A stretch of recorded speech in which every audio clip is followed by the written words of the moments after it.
and you've made a couple of very provocative statements that have to do with the nature of this radically different state power. One, you wrote that not all dictatorships are bad.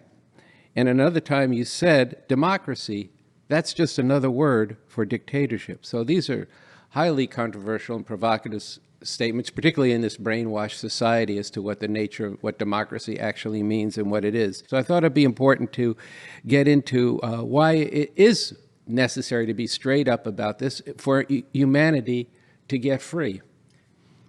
Well, look, once again, it depends on what the content of the dictatorship is. But let's back up a step. First of all, we have to define what is a dictatorship.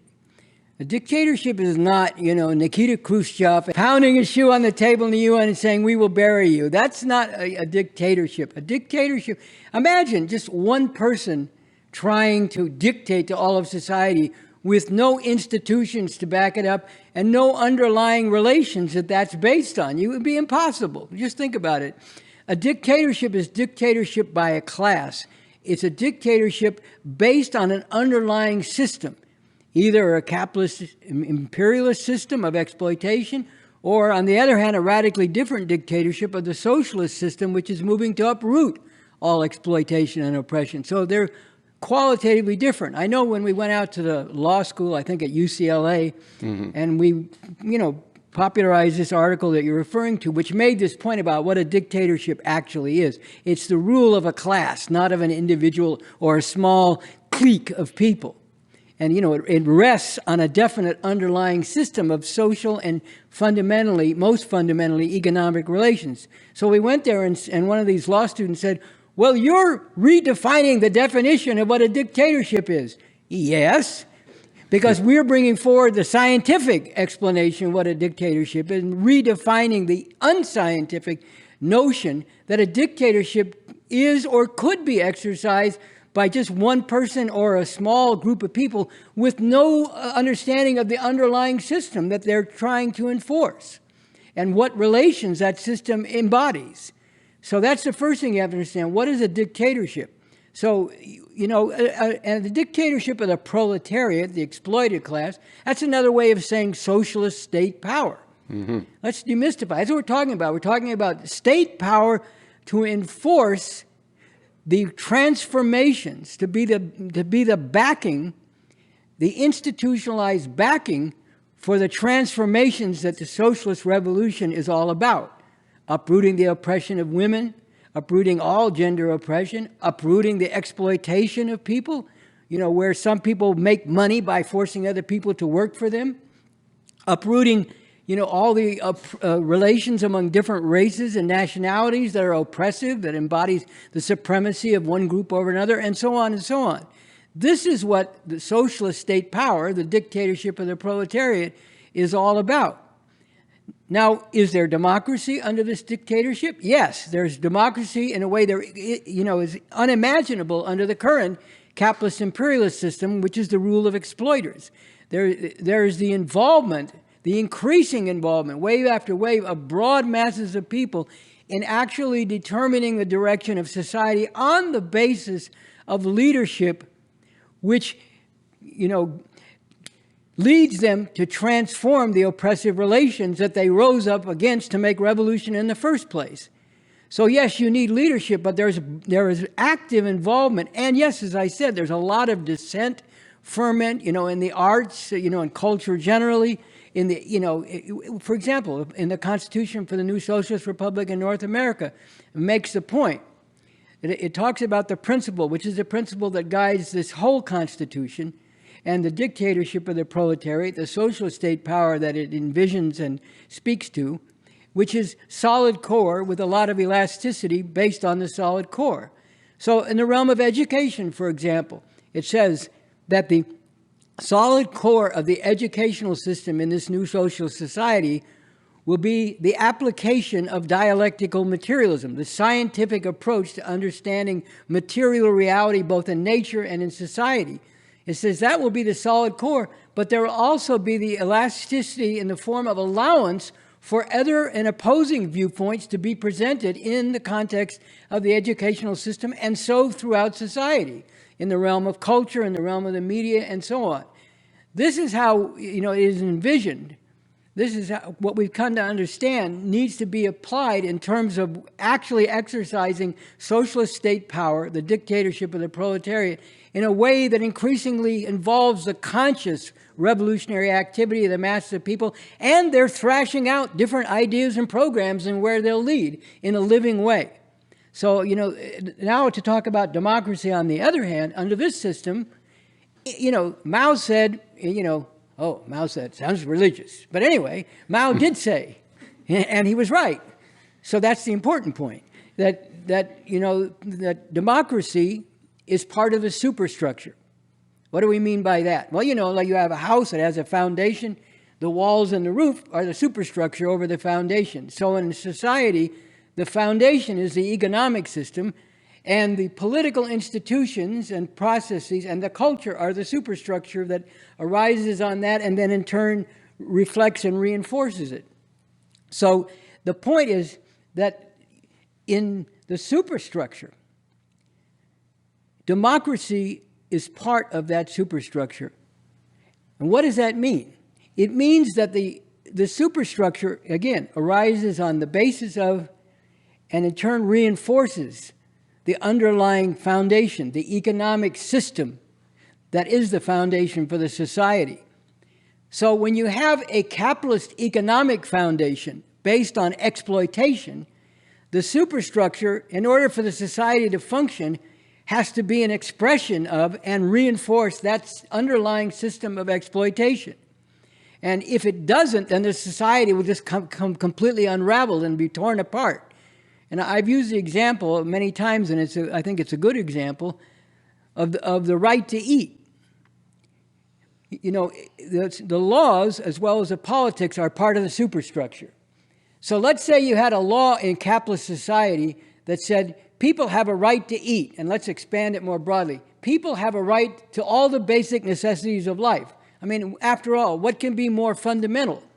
That you have to, that you can have the basic necessities of life, or that you're denied the basic necessities of life. So let's say you pass a law. Some well-meaning social democrats got in, and they said, let's pass a law that says that everyone has the right to eat.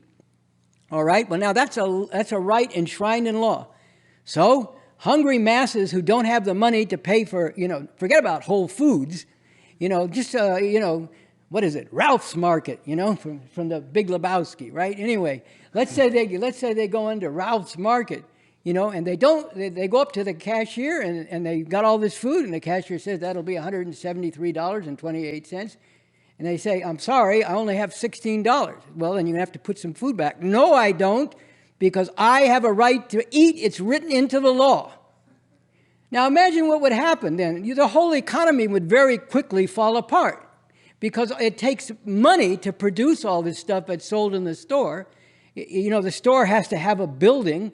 It has to have maintenance. It has to pay employees, plus all the other people that had to be paid, and all the structures that had to exist, and the machinery that had to be used to produce the food. And first of all, the farm workers to get it out of the ground and so on, and to plant it. All that is expenses that went into producing all this food. So if people just walk in and say, I have a right enshrined in law, you can't stop me, I'm going to take anything I need out of this store as long as I say it's for my basic needs, you could see how the whole society would come completely unraveled. So, this is one illustration of how the superstructure of politics and laws and so on has to reflect the underlying system. The democracy we have under this system is the democracy of the capitalist system of exploitation. It means that you can exercise rights as long as they stay within the framework of the capitalist system of exploitation. I was just reading that Adam Hochschild, who did the book, on the Congo and Leopold's Ghost, about the horrific plunder and exploitation and murder of masses of people in the Congo under the rule of Belgian imperialism. You might think, little Belgium, they can't do much. They murdered like nearly half the population of the Congo in the 19th and the early part of the 20th century. And anyway, Adam Hochschild, who wrote that book, has written a book about World War I. And you know, he brings out how in World War I, once the great Democrat Woodrow Wilson, who was also a vicious racist, by the way, who supported that film, what the hell is that film? Birth of a Nation. Birth of a Nation, about glorifying the Ku Klux Klan and presenting black people as depraved animals or out to rape white women all over the place. This Woodrow Wilson and his government passed laws that made it illegal to oppose the war once the U.S. entered World War I. And it made it illegal to criticize the government. This is what this ruling class does when it sees its interests. There wasn't even a war on American soil. It was, remember I think this was a World War I song, wasn't it? Over there, spread the word, the Yanks are coming, et cetera, et cetera. That war was fought over there. It wasn't even fought on American soil. And yet, in that context, the true dictatorship of the capitalist class became naked. Often they try to disguise it. Well, you can vote. You're the ones who are actually governing because you can choose who governs you. You can choose between exploiters. Isn't that a great thing? You can choose this group of exploiters or that group of exploiters to rule over you. But then when they saw their interests even challenged a little bit when they went into World War I at the end of the war, after letting all these other powers fight it out for several years, then they cracked down. And the raw hand of dictatorship that is, concealed at times with this outer shell of democracy came, punching through the surface. And so democracy under this system is democracy on the basis of the needs of, the interests of, and ultimately the dictates of the capitalist class. And that's why I say, when we're aiming for communism, we want to get beyond any divisions in society of oppressor and oppressed, exploiters and exploited. So then the whole relations among people are not such that you have to have some institutionalized ways to protect one part of society from another, because there are no exploiters and oppressors ruling over others. So that's a whole longer another discussion. But that's why I say, that democracy, has to be examined in its actual content. What is the content of this democracy? What is it serving? Whose interest is it actually promoting? When the people get drawn into voting for one set of exploiters or another and believing that by doing that they're exercising their power, then that serves the interests of the ruling capitalist class, because people are tailing it. They're just a tail on it, and they're doing everything politically on the terms of it, and they're deluded as to where their real power lies. So this is what's important in terms of understanding the role of democracy. This is a capitalist dictatorship. That World War I experience makes it very clear. But you see it all the time. I mean, why did they murder Fred Hampton in his bed? All this FBI that they're celebrating. I see they got a new show now with a black woman playing a new FBI agent, the secret weapon of the FBI. Upholding this fucking FBI and, an organization of mass repression and murder as some sort of positive thing that, what a, positive institution, and what a great thing that a black woman is the secret weapon of the FBI. I mean, how fucking perverse can you get? But this is, why did the FBI murder Fred Hampton? Because J. Edgar Hoover said the Black Panther Party represents the greatest threat to the internal security of the United States. Fred Hampton was a prominent leader of the Black Panther Party who was attracting a lot of people, not just black people, other people as well, Latinos, white people, Native Americans. He was becoming a figure out there who was boldly saying, by the way, that movie they did about him is not the real picture of Fred Hampton, just to be clear. But he was out there saying, I am a revolutionary, and getting crowds of people to say, I am a revolutionary. Well, that's enough democracy right now. You're dead. We're going to go into your apartment in the middle of the night, 2 or 3 in the morning or whatever, and we're going to shoot you in your bed, and then shoot you again to make sure you're dead. And then say that it's your fault. Lie about what happened, that, you started this gunfight, and all these heroic FBI agents and Chicago pigs and whatever had to defend themselves, which was proven to be a lie, just like they did in Attica. The prisoners rose up in Attica heroically, uniting across lines, divisions that are very hard to overcome, just like the prisoners in Alabama are doing now. They united Puerto Rican and other Latino, black, Native American, and white prisoners. They took guards hostage, but they were very careful not to harm the guards. because for one reason, they knew that then that would make it much easier to go after them. So they were very careful about that.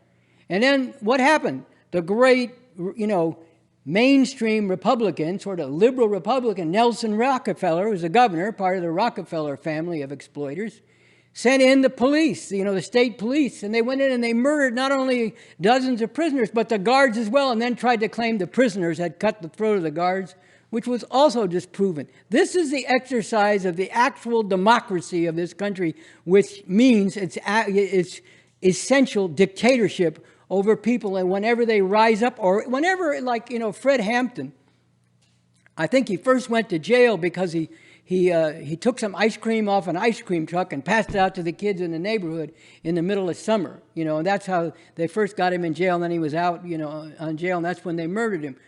He wasn't even saying, I'm going to mobilize an army to overthrow this system tomorrow. He was just talking about revolution, and that was recognized as enough of a threat that the facade of democracy, the sham of democracy, fell to the ground, and the naked fist of dictatorship came out and murdered him, just like it did the prisoners in Attica. And you can even go back in the history of this country when people went on strike before the unions were so powerful, and they would murder dozens of people striking, and back in the end of the 19th and into the 20th century.